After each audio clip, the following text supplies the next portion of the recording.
That is a Fierce CT Rival.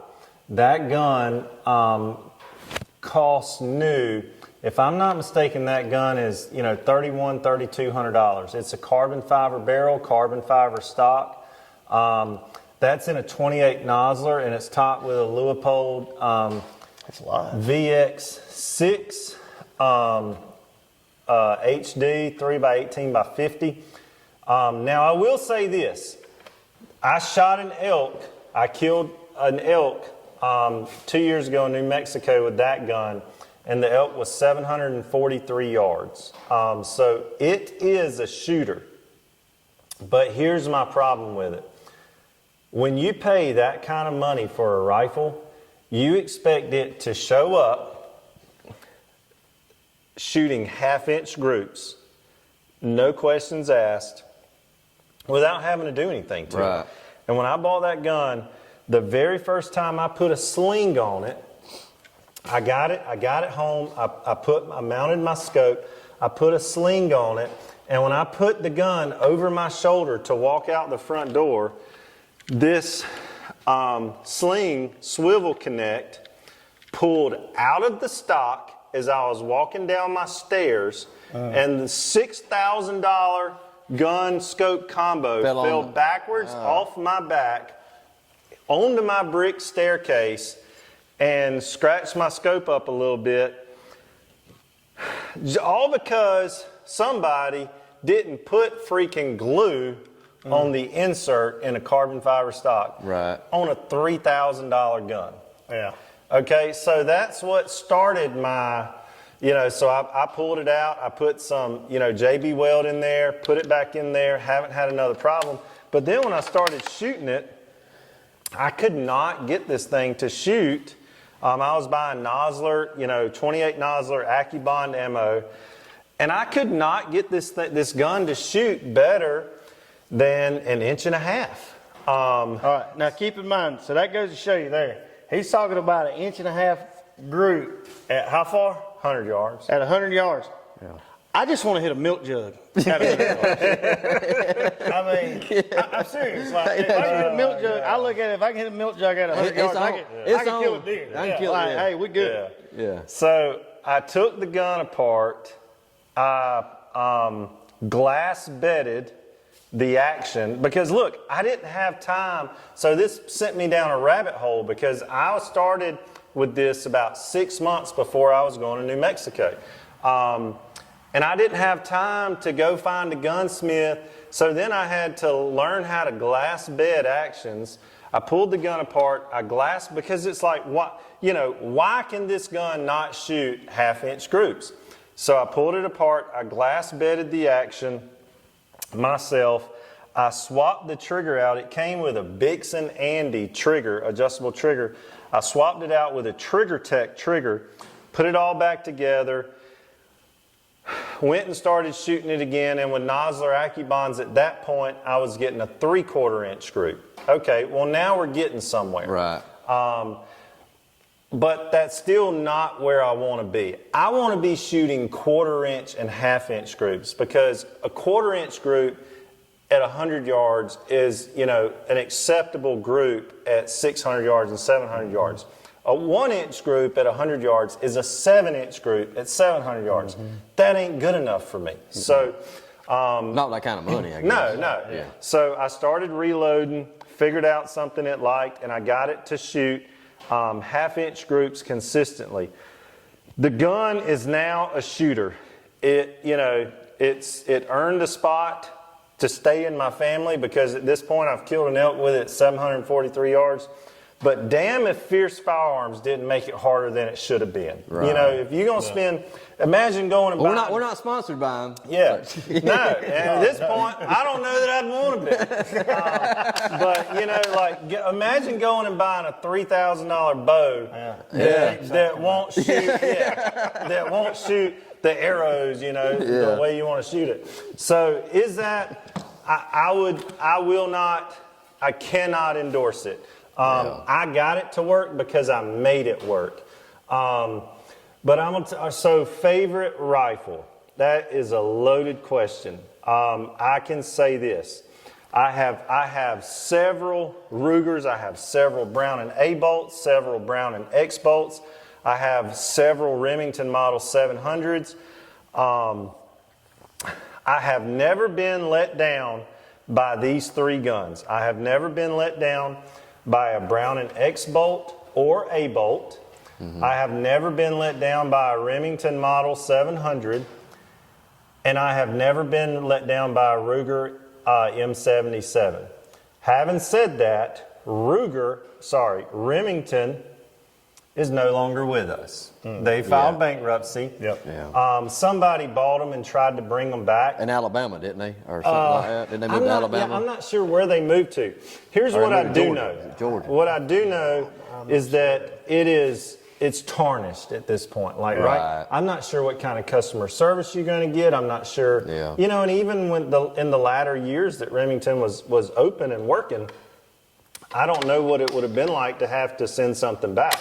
Yeah. So, although a Remington 700 is a phenomenal rifle, I feel like I have to disqualify that one because they're no longer with us. You know what I mean?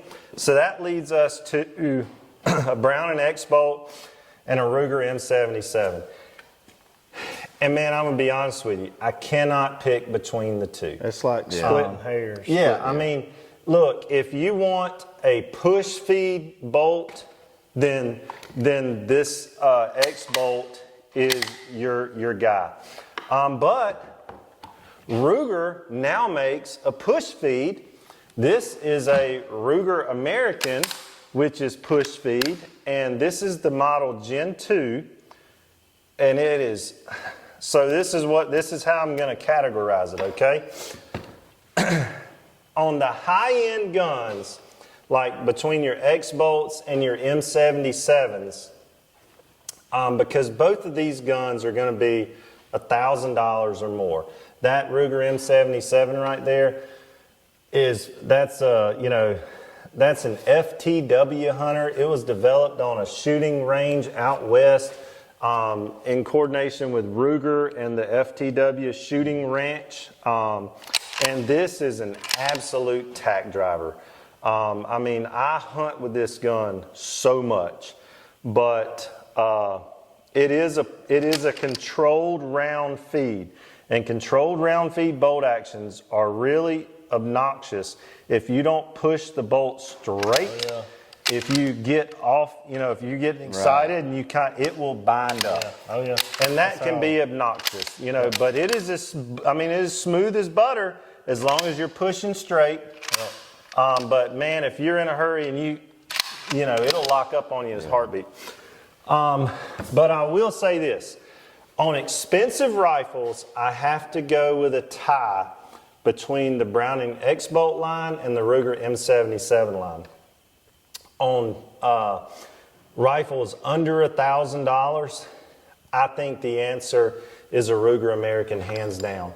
What you get here versus what you pay is just an extraordinary amount of gun for the money. You're getting a spiral fluted barrel that takes weight off, helps with the cooling in between shots.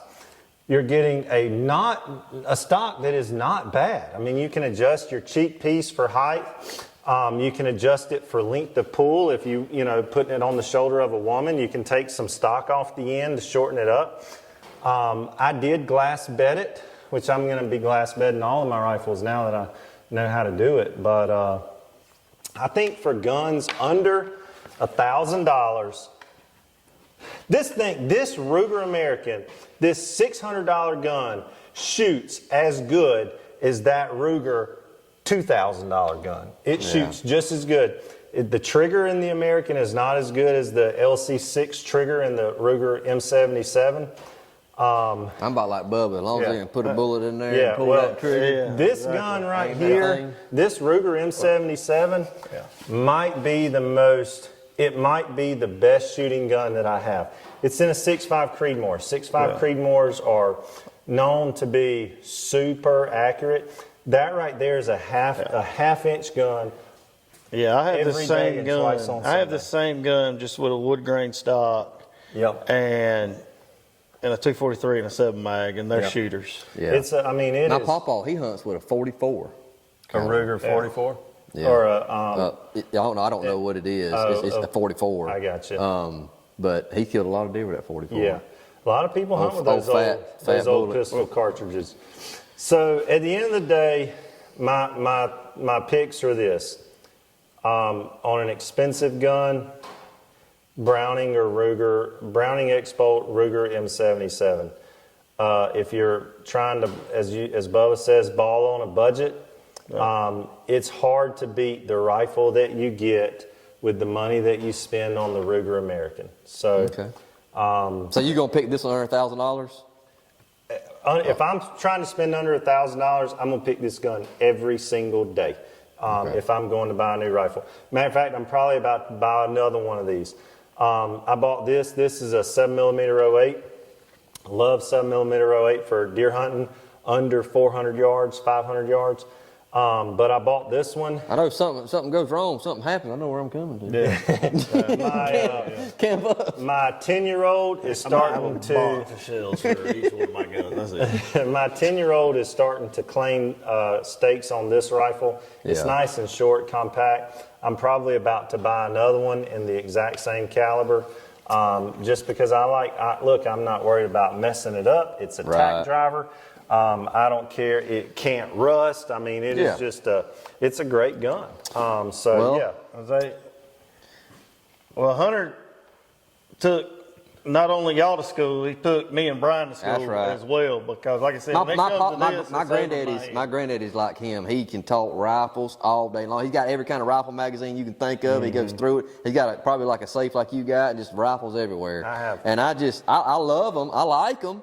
You know, I guess deer hunting. You know what I mean? Oh yeah, it's getting close. Well, But it's a different art. It's a different challenge. It's a different challenge. Like I said the other day, in hunting, just about any time you want to make something simpler, you're making something else harder. It's almost always a trade-off. And when I decided I wanted to disable a deer's nose, well, that meant I had to learn to shoot. And to learn to shoot, then you run down the rabbit hole of what guns are capable of shooting 500 and 600 yards. And it's a never-ending, so like I said, it's an itch you can't scratch. You know, y'all, we all have our passions, and man, I could just talk guns all day. Look, if there's something I didn't cover or questions you have, put them in the comments. Put them in the comments. I'll come in, I'll answer them. We'll talk. I'll debate guns with you on YouTube comment sections. Look, I got nothing better to do. You know, so put them in the comments. If you got any questions, he's the man. He's the man with the plan. We'll talk reloading, we'll talk guns, we'll talk calibers. We're going to do another segment in the next few days on favorite rifle calibers and why. But tonight, you know, again, we're talking favorite rifles, brand, make, and model.